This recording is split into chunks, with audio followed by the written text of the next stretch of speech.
Suku Hadzabe, penjaga tradisi pemburu pengumpul di Tanzania. Suku Hadzabe adalah salah satu masyarakat adat yang paling unik dan menarik di dunia. Mereka tinggal di wilayah utara Tanzania, terutama di sekitar Danau Eyasi. Suku ini dikenal karena cara hidup mereka yang tetap mempertahankan tradisi hunter-gatherer atau dalam bahasa Indonesia dapat diartikan sebagai pemburu pengumpul. Masyarakat ini bertahan hidup dengan cara berburu binatang dan mengumpulkan tumbuh-tumbuhan liar yang dapat dimakan tanpa melakukan upaya nyata untuk membudidayakannya atau melakukan domestikasi terlebih dahulu. Hal ini berarti hidup mereka sepenuhnya bergantung pada kebaikan alam. Mereka tidak bertani dan tidak beternak selama ribuan tahun. Dengan populasi sekitar 1.300-an orang saja, suku Hadzabe termasuk dalam kelompok masyarakat adat yang sangat kecil, tetapi memiliki nilai budaya dan sejarah yang sangat besar. Mereka hidup berkelompok dari puluhan hingga 30 orang per kelompok, dan tidak pernah terjadi perang satu kelompok dengan kelompok lain.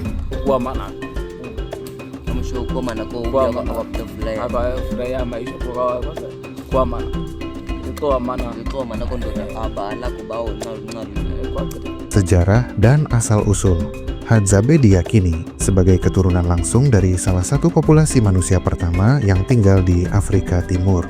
Bukti arkeologi menunjukkan bahwa nenek moyang mereka telah hidup di wilayah ini selama lebih dari 10.000 tahun. Kehadiran mereka di Tanzania bagian utara menjadikan mereka sebagai salah satu kelompok manusia tertua yang masih ada di dunia. Meskipun ada teori bahwa Hadzabe memiliki hubungan dengan beberapa kelompok lain di Afrika, bahasa dan budaya mereka yang unik menunjukkan tingkat isolasi yang tinggi. Bahasa Hadzabe misalnya memiliki ciri khas berupa suara klik yang jarang ditemukan kecuali pada beberapa kelompok di Afrika Selatan seperti Khoisan. Namun, tidak ada bukti linguistik langsung yang menghubungkan bahasa Hadzabe dengan bahasa lainnya, menjadikannya sebagai bahasa yang benar-benar terisolasi.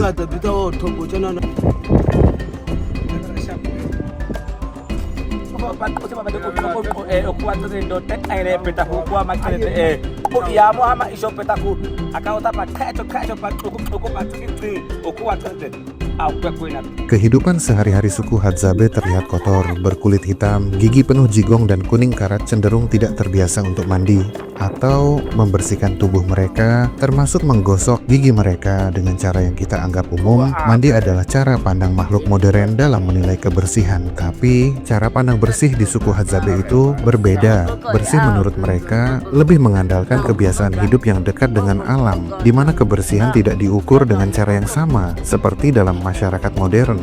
Suku ini membiarkan abu atau debu bersama hembusan angin untuk membersihkan tubuh mereka sendiri dan mengeringkan pekat lengketnya keringat mereka, yang bagi mereka lebih merupakan bagian dari cara hidup mereka yang alami, bukan karena ketidakmampuan mendapatkan air. Namun, akses terhadap sumber daya alam, termasuk air, bisa menjadi tantangan di beberapa bagian wilayah mereka, tergantung pada musim dan ketersediaan air bersih di daerah tersebut.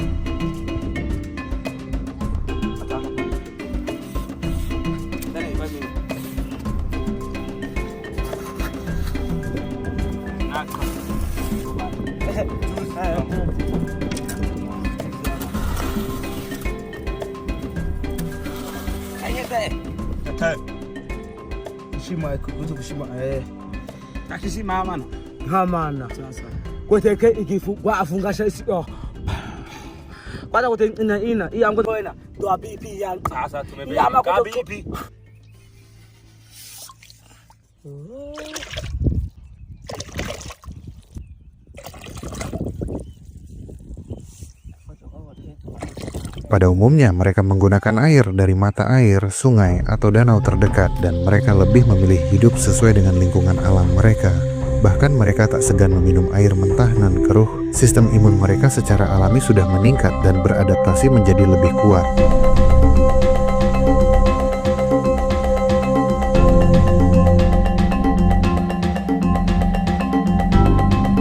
Mereka terlihat sedikit minimalis dalam berpakaian. Bahkan sebenarnya seringkali mereka hanya mengenakan pakaian hanya berupa rajutan dari serat tanaman.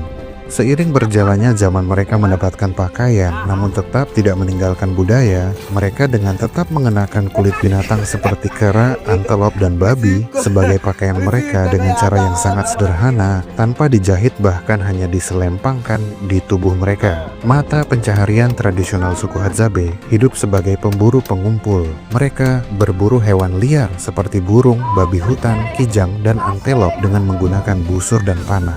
Busur mereka terbuat dari kayu lokal yang kuat, sementara panah seringkali diberi racun yang berasal dari tanaman beracun untuk memastikan hewan yang terkena segera mati tanpa merusak daging dan meracuni mereka.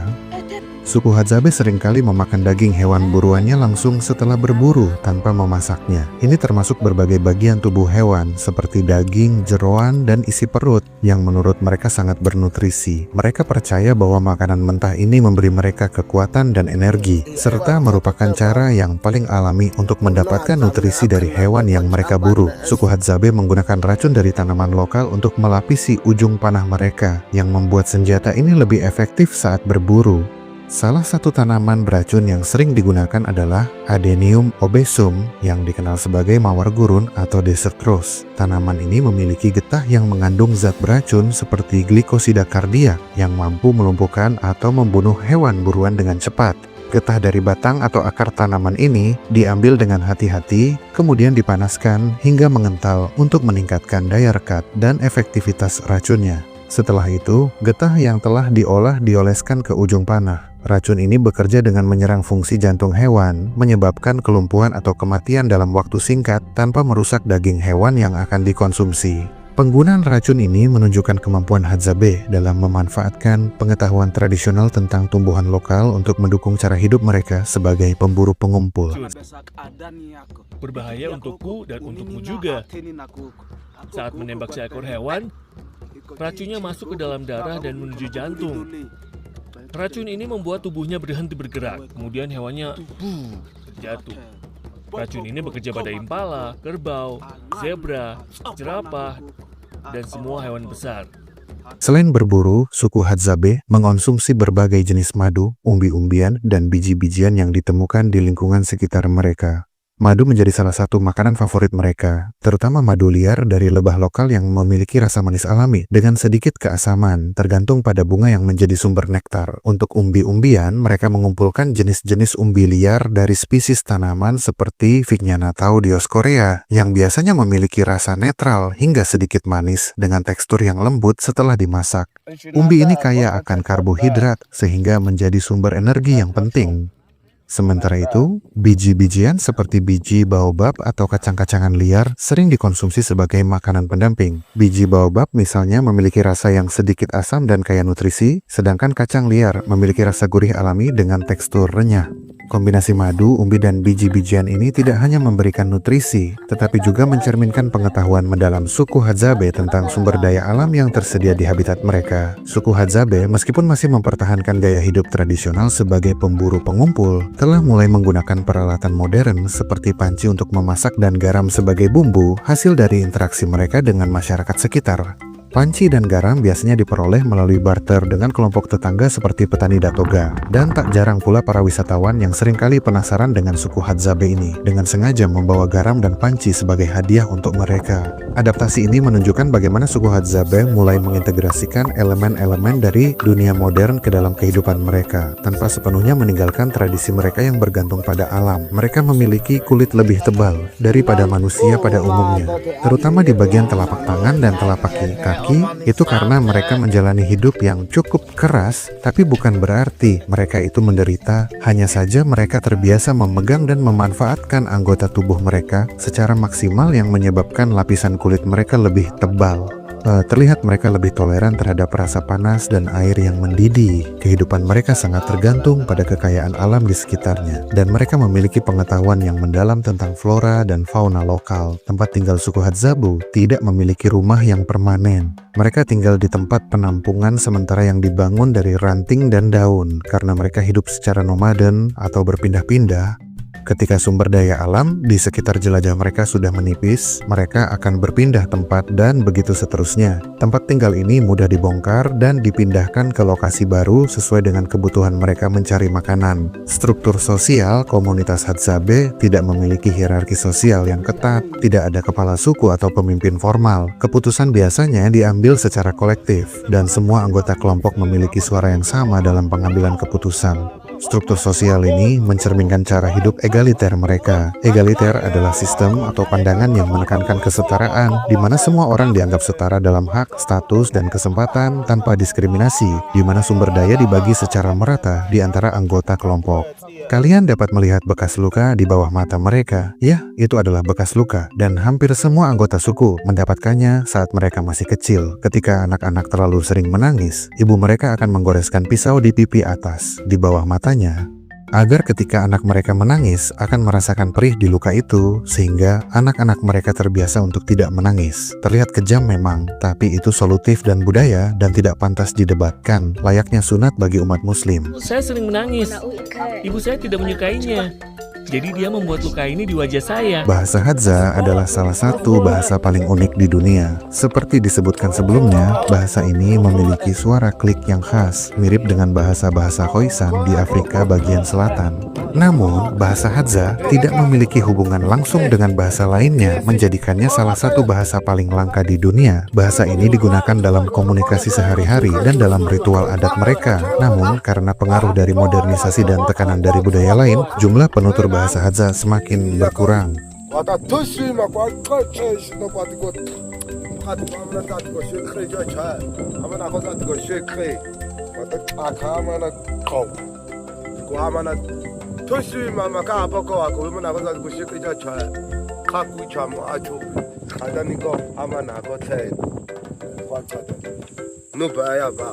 Kepercayaan dan tradisi, Hadzabe tidak memiliki agama formal atau sistem kepercayaan yang terstruktur seperti masyarakat lain. Mereka memiliki pandangan hidup yang sangat erat dengan alam, memandang dunia sebagai tempat yang saling terhubung. Ritual adat mereka seringkali melibatkan nyanyian, tarian, dan cerita yang diturunkan secara lisan dari generasi ke generasi. Kami akan menceritakan cerita yang sering diceritakan oleh suku Hadzabe dalam bahasa Indonesia. Pada awalnya, hanya alam semesta yang kosong dan gelap. Kemudian, roh atau dewa yang maha kuasa menciptakan bumi, pohon-pohon, gunung, dan sungai, serta berbagai jenis hewan yang akan mengisi dunia. Namun, manusia pada awalnya tidak ada. Untuk mengisi kekosongan ini, roh dewa menciptakan manusia pertama dengan cara yang misterius, mungkin dari tanah atau bahan alam lainnya. Setelah itu, manusia pertama diberikan tugas untuk menjaga keseimbangan alam dan hidup selaras dengan hewan dan tumbuhan.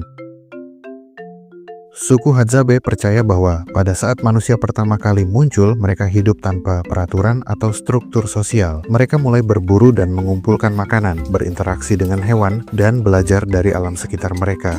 Namun, dalam perjalanan waktu, mereka mulai memahami bahwa mereka harus menjaga hubungan baik dengan hewan dan alam, sebab keseimbangan alam adalah kunci agar semua bisa hidup dengan damai. Beberapa versi cerita ini juga menggambarkan bagaimana manusia dan hewan saling berbicara dan berbagi pengetahuan. Misalnya, dalam beberapa cerita, manusia belajar berburu dari hewan. Mereka belajar berburu dengan puma, dengan mengendap-endap, perlahan mendekat, lalu menyergap dengan sigap ataupun dengan memanah dan menombak.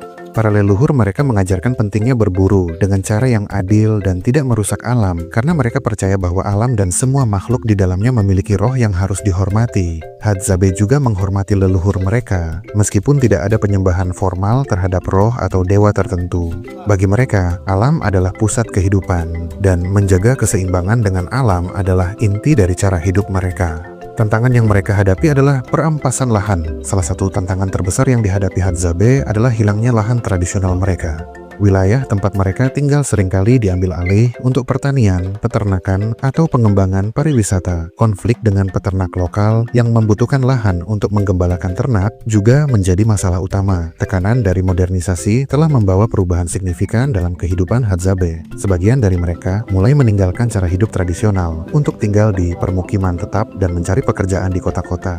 Namun, perubahan ini seringkali menyebabkan hilangnya identitas budaya dan bahasa mereka. Meskipun pariwisata membawa manfaat ekonomi ekonomi, seperti saat mereka membawa panci, senjata perang atau pisau, bahkan hanya sebatas garam dan biskuit. Dari kunjungan wisatawan yang tertarik pada budaya Hadzabe, hal ini juga membawa dampak negatif. Banyak wisatawan yang tidak menghormati privasi mereka atau memperlakukan mereka sebagai objek tontonan. Perubahan iklim juga memengaruhi suku Hadzabe.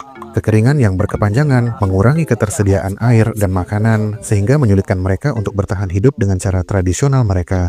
Wilayah tempat mereka tinggal seringkali diambil alih untuk pertanian, peternakan, atau pengembangan pariwisata. Konflik dengan peternak lokal yang membutuhkan lahan untuk menggembalakan ternak juga menjadi masalah utama. Tekanan dari modernisasi telah membawa perubahan signifikan dalam kehidupan Hadzabe. Sebagian dari mereka mulai meninggalkan cara hidup tradisional untuk tinggal di permukiman tetap dan mencari pekerjaan di kota-kota. Namun, perubahan ini seringkali menyebabkan hilangnya identitas budaya dan bahasa mereka. Meskipun pariwisata membawa manfaat ekonomi, seperti saat mereka membawa panci, senjata parang atau pisau, bahkan hanya sebatas garam dan biskuit dari kunjungan wisatawan yang tertarik pada budaya Hadzabe, hal ini juga membawa dampak negatif. Banyak wisatawan yang tidak menghormati privasi mereka atau memperlakukan mereka sebagai objek tontonan. Perubahan iklim juga memengaruhi suku Hadzabe. Kekeringan yang berkepanjangan mengurangi ketersediaan air dan makanan, sehingga menyulitkan mereka untuk bertahan hidup dengan cara tradisional mereka. Suku Hadzabe juga tidak memiliki pemahaman tentang cara berhitung. Mereka hanya tahu jika ada satu yang artinya sendiri dan dua yang artinya dengan. Mereka jika bertiga akan mengatakan saya dengan ini dan dengan ini. Mereka tak mengetahui konsep berhitung. Bahkan untuk bilangan lebih dari 5, mereka akan menyebut banyak. Mereka juga tak memiliki konsep hari, tahun, dan waktu. Mereka tak memiliki umur, tak memiliki hari, dan tak memiliki jam. Sebuah hidup yang memiliki konsep yang sederhana. Yang mereka tahu hanya hidup, bermain, berburu, menikah, dan memiliki anak lalu mati dikubur. Anak-anak akan menikah ketika mereka sudah mampu berburu, meski berkelompok di sekitar usia 15 tahunan untuk laki-laki dan wanita. Mereka tak memiliki ritual khusus dalam pernikahan. Mereka hanya memutuskan hidup bersama di sebuah rumah tak permanen. Nama-nama mereka pun sangat unik seperti Baraka Syabani, Yohana Waisala Kadio, Ndasi Walmba Saruni Majengo Tabaka, dan seterusnya. Upaya pelestarian, berbagai organisasi lokal dan internasional bekerja untuk melestarikan budaya dan cara hidup Hadzabe. Beberapa upaya yang dilakukan termasuk pengakuan hak atas tanah. Beberapa wilayah tempat tinggal Hadzabe telah ditetapkan sebagai kawasan yang dilindungi untuk memastikan mereka memiliki akses ke sumber daya alam. Pendidikan, program pendidikan dirancang untuk membantu anak-anak Hadzabe memahami dunia modern tanpa kehilangan identitas budaya mereka. Promosi pariwisata berkelanjutan. Pariwisata yang dikelola dengan baik dapat membantu menghasilkan pendapatan bagi suku Hadzabe tanpa merusak cara hidup mereka. Kesimpulan, suku Hadzabe adalah salah satu masyarakat adat terakhir yang masih mempertahankan cara hidup tradisional sebagai pemburu pengumpul. Kehidupan mereka yang sederhana, pengetahuan mendalam tentang alam, dan budaya yang unik memberikan wawasan berharga tentang cara hidup manusia purba. Namun mereka menghadapi berbagai tantangan yang mengancam kelangsungan hidup dan identitas budaya mereka. Dilema antara pelestarian budaya dan pemenuhan hak asasi manusia di tengah suku pedalaman menjadi tantangan besar. Pemerintah wajib menyediakan layanan kesehatan, pendidikan, dan kesejahteraan bagi seluruh warga, termasuk masyarakat adat. Namun, intervensi yang tidak sensitif dapat merusak tradisi dan identitas mereka. Solusi terbaik adalah pendekatan berbasis dialog, di mana pemerintah mendengar kebutuhan komunitas tanpa memaksa mereka meninggalkan cara hidup tradisional. Pendidikan dan kesehatan dapat disesuaikan dengan kearifan lokal, sehingga hak dasar terpenuhi tanpa mengorbankan budaya. Dengan menghormati pilihan mereka, keseimbangan antara kemajuan dan pelestarian budaya dapat tercapai. Melestarikan suku Hadzabe bukan hanya tentang menjaga tradisi mereka, tetapi juga tentang menghormati keragaman budaya manusia dan memastikan bahwa warisan mereka tetap hidup untuk generasi mendatang. Dengan dukungan yang tepat, suku Hadzabe dapat terus hidup selaras dengan alam seperti yang telah mereka lakukan selama ribuan tahun.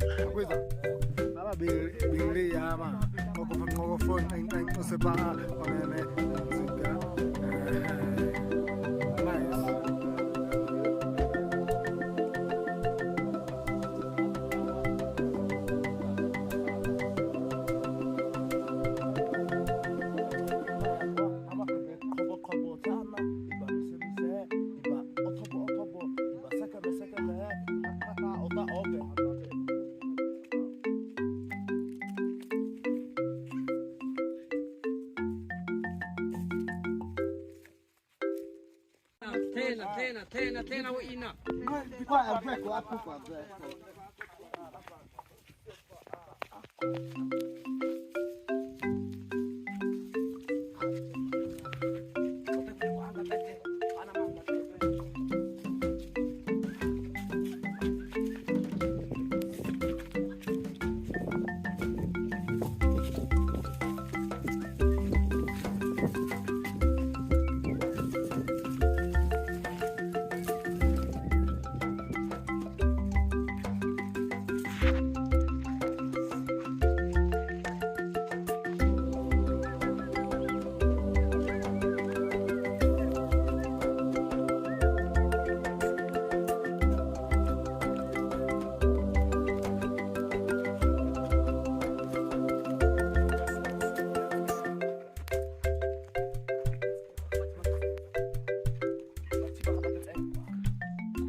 Saya mau buat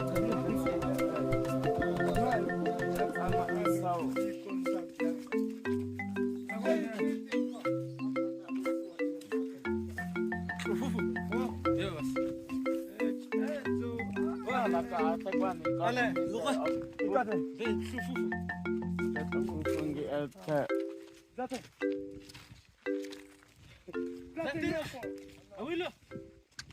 Kimat afu fu ya ko. Afu ya.